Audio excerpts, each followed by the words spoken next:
We can now link up with NTV's Leila Mohammed, who is in Athi River. Actually, earlier she did confirm that the road had resumed normal transportation and was now heading to Joska Kamulu border, or actually the junction of Joska Kamulu, just to confirm whether indeed the three were confirmed dead. Going by the report that is just aired by Sheila Sendeo, that is the case. What else can you confirm, Leila?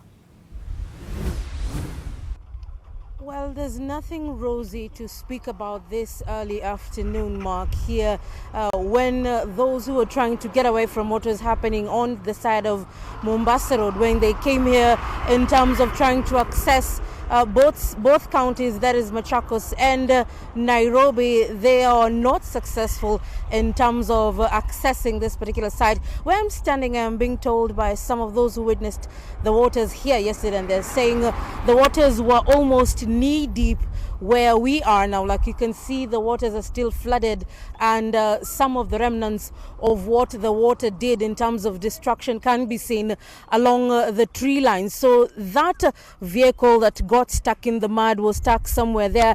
Naomba tafadhali muondoke kidogo niweze kuonesha wa Kenya hali ilivyokuwa hapa jana. You're seeing that sign by KENHA. That is where that truck was stuck yesterday. It has just been driven away like 5 seconds ago. The owner barely losing much, but we are told that those who were in the vehicle at that moment were able to be released out. They were helped by the aid of ropes, and they were able to access outside. But there are those who are trying to rescue them who are not so lucky. And I'm joined now by a gentleman who was here, and he was part of the rescue team. Hujambo, unaitwa nani?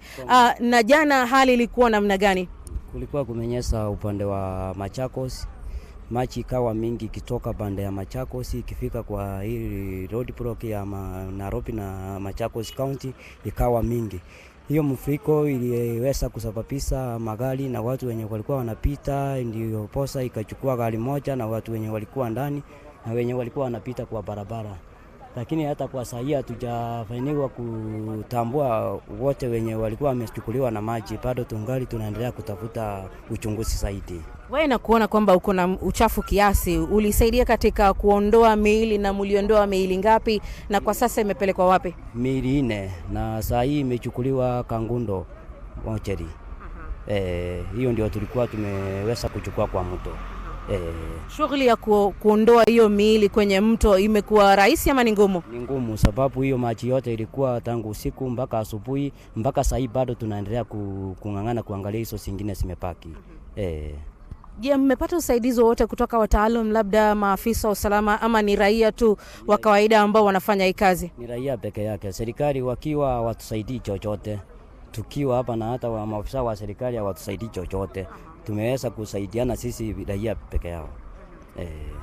Asante sana. So Mark, you've heard from the horse's mouth, and they say at least this gentleman can say that they were in a position to retrieve 4 bodies, but the police are the only ones who can confirm this authoritatively to tell us how many Kenyans died from this particular section of the road. The entire area was flooded. Naomba tena tafadhali muondoke niweze kuona hali vile ilivyo. You can see the flood waters literally broke the banks of this section of the river. The entire area was underwater for hours. You can see the trees were forced to lay down on their backs, and just this is part of the wrath of Mother Nature in terms of what she can do when she has been angered by a lot of occurrences. The weatherman saying that this particular occurrence will continue in the next few weeks as the long rains begin in earnest until the end of May, Mark.